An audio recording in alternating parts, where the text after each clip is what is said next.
Hey guys, welcome to today's video. So I'm going to be talking about The Ordinary today, and I'm going to be showing you the products that I no longer use and purchase. And I do love a lot of products as well, and I'm sure that you probably know that by now based on all of my Ordinary videos. But, you know, we can't love everything that a brand offers us. And so the products that I'm going to be sharing in this video, some of these I used to love, I just don't love them anymore. And then of course there are some that I never loved from day one, but I was trying so hard to make them work, but I was not successful. And again, products are not going to always work for us. So, you know, that's the great thing about skincare. There are so many options out there, and if something doesn't work, you can move on to something else. So let me show you the products that I no longer use, but before I do, don't forget to subscribe and ring that notification bell, and also don't forget to give this video a big thumbs up as well. So the first product that I'm going to be sharing is one that I haven't used for a very long time, and actually I just realized that this expired February of this year, and this is the 100% Niacinamide Powder. Now, I prefer serums over powdered products. I don't want to worry about mixing a serum, the right pH of a serum, with a powder to create the proper mixture before applying it to the face. And if you're not using the proper pH serum with this powder, then of course it's not going to work, and perhaps this could be a very harsh and irritating combo to apply to your skin. So I've read a lot of reviews online that people were actually using their lactic acid or even their glycolic acid, mixing it with the niacinamide powder, and a lot of people were experiencing irritations. And that is an easy mistake to make, and not everybody realizes pH numbers on serums and acids. And so there's a lot of room for error. And I just didn't want to chance that. And not to mention, when I did use this powder with the proper pH of a serum, I realized that after it dried down, I had a white chalky mess all over my skin. It's like the powder never dissolved completely into the serum. So I'm not a fan of that, and I don't want to be spending time in the morning or in my evening routine mixing powder with a serum because it's very time consuming. But that is a personal preference. I personally don't like powders, but a lot of people do, and perhaps you love this, or maybe you love the 100% L-ascorbic acid powder that The Ordinary has as well. I never tried that powder because I know that I'm not going to enjoy using it, so I never even ventured out to try it. But again, there is a lot of room for error. It does come with a spoon. You only need a quarter of the spoon to mix with a serum. If you apply too much powder, then of course you are getting a higher concentration of niacinamide at a higher percentage, and then that can be very irritating for a lot of skin types as well. So I prefer serums over powder, and this is something that I will never use again. The next product is the Glycolic Acid 7% Toning Solution. Now, I used to love this. This was a great product back in the day in my skincare routine. This gave me a brighter complexion. It helped to exfoliate my skin. If you have dark spots, this will be a great product to fade that over time as well. So it was very effective, and I still do like this, and I would recommend it, but unfortunately I can't use this anymore because I am very consistent with prescription tretinoin now, and my skin has become sensitized to glycolic acid. I much prefer to use lactic acid or mandelic acid, or even PHAs, which is polyhydroxy acids. Those work very well on my skin. So this is a great product, but for me personally, this is something that I probably won't use for a very long time. The next product is the 100% organic virgin sea buckthorn fruit oil. Now, I have reviewed this product before on my channel. If you haven't seen it, I will link it below in my description box as well as up here. Now, this is a very difficult product to work with, and if you've ever tried this before, you probably know what I mean, because this stains your skin. It will stain clothing, it will stain your pillowcases and your sheets and your towels. You have to be so careful when you are using this product. Now, I have used this many different ways, okay? I mean, every way that I could think of. Mixing it into my moisturizer, putting one drop on my face, mixing it with another serum, mixing it with another oil. I could not make this work. And every time I used it, I ended up looking like a pumpkin after I rinsed it off, because this is very pigmented. It is a reddish orange hue, and I'm telling you right now, your skin will be left with a orange hue, and depending on how much you apply to your face will determine how dark your skin's going to look with that orange hue after you've rinsed it off. But I will tell you, this really is a great oil if you can make it work, because your skin is going to look so glowy, and your skin is also going to feel very moisturized and hydrated. I'm telling you, it is a fabulous oil if you have dry skin and you want more hydration. But on the downside, you get that hue and you get that orange look to your skin.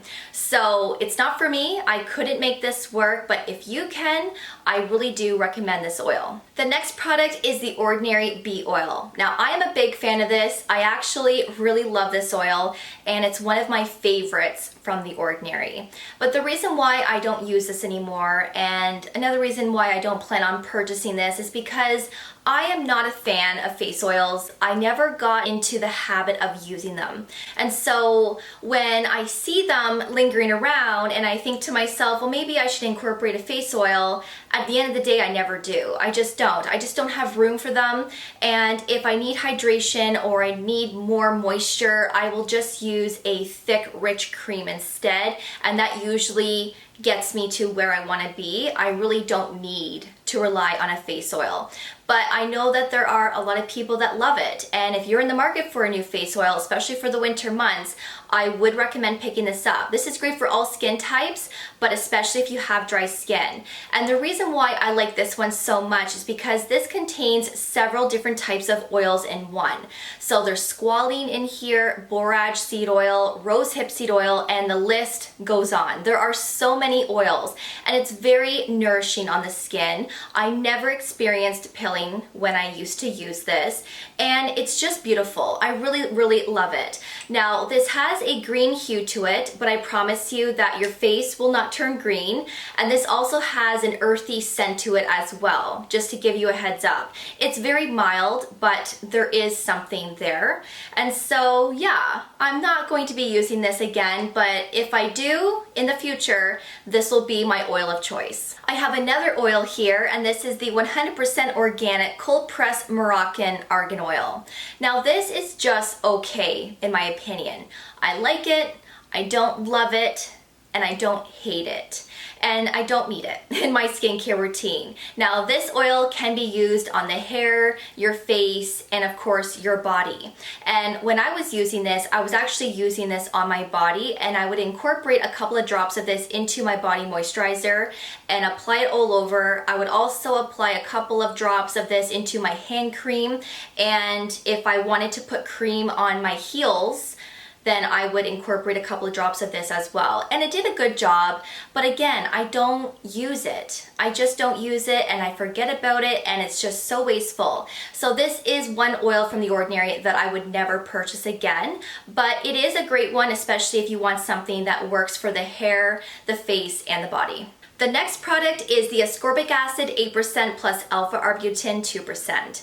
And a lot of you are gonna be probably shocked that I'm mentioning this product in this video, but I still like it, I still love it, and I still recommend this one in particular. Now, I don't gravitate towards it anymore because I don't see a difference with my skin anymore. It doesn't work and perform the same as it did a couple of years ago. And I'm so used to using the Timeless Vitamin C, Paula's Choice, SkinCeuticals, all of the vitamin C's that I've mentioned before. I much prefer to use those because they are stronger and I see better results from them. I get a brighter complexion and it just works so much better on my skin. Whereas when I apply this to my skin, it's just like I'm applying something but I'm not getting the benefits. You know what I mean? It just doesn't work anymore. But I may consider going back to this in the future because this is a vitamin C from The Ordinary that I really do love. and I cannot recommend this enough. It has that alpha-arbutin in there, which is that ingredient to help with hyperpigmentation. And then of course vitamin C does the same thing. So that's why I always loved this one, and I always raved about it on my channel. But if I ever decide to pick it up again, I will let you know. And the last product that I no longer use is the Ordinary Concealer. And I did review this last year when they launched them. So if you haven't seen that video, I will leave it below for you as well as up here. I do show you different color swatches in that video, and I also show you how I apply it to my under eyes. Now you can also use this to spot conceal as well, but I find that this is a very drying formulation, and this will accentuate dry patches. And sometimes I can get dry in the inner part of my eye, especially during the winter months, and this just made everything look worse. It looked cakey and it didn't look right at all. If this was more moisturizing, this would probably be one of my holy grail concealers, because this has a lovely coverage. You can build it up, you can also sheer it out. And I also tried mixing a little bit of this into an eye cream. I wanted that hydration, but I wasn't getting the coverage that I needed. So it's just not for me. I personally don't like it, and it doesn't give me that nice flawless look underneath the eyes. So if you like it, that's great, but I just wouldn't recommend it. And also I had the same problem with the Ordinary foundation. I also found that that foundation was very drying, and I had a very hard time finding a color match as well. I won't be using this ever again. So those are all of the products from the Ordinary that I no longer use and purchase. I really hope that you found this video helpful and that you enjoyed it. I will link everything below for you for your reference, and I would love to hear your feedback. What is your opinions on these products? Have you used these before? Do you use them and love them? I want to know. So let me know in the comment section. So thank you so much for watching. I really do appreciate it, and of course I will see you all in my next video. Take care, and I will see you guys then. Bye guys.